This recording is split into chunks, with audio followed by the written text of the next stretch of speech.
இந்த நாள் கர்த்தருடைய வார்த்தை ஏசாயா 40ஆம் அதிகாரம் 4ஆம் வசனத்தை வாசிக்க கேட்போம்.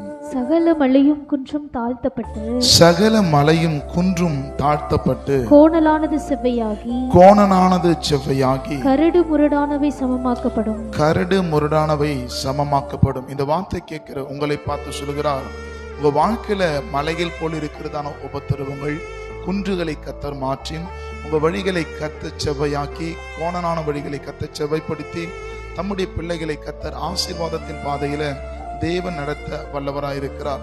இந்த ஏசாயாவுடைய தீர்க்க தரிசன புஸ்தகத்துல 40ஆம் அதிகாரத்துல 2வது பாகத்துல எருசலேமை குறித்து சொல்லப்பட்ட ஒரு வார்த்தை, அவருடைய வாழ்வில எல்லாவற்றையும் கர்த்தர் சமமாக்க விரும்புகிறார். உங்க வாழ்க்கையில காணப்படுகிற எல்லாவற்றையும் இந்த நாளில் சமப்படுத்துவார். கர்த்தர் உங்களை ஆசீர்வதிப்பார். ஆமென்.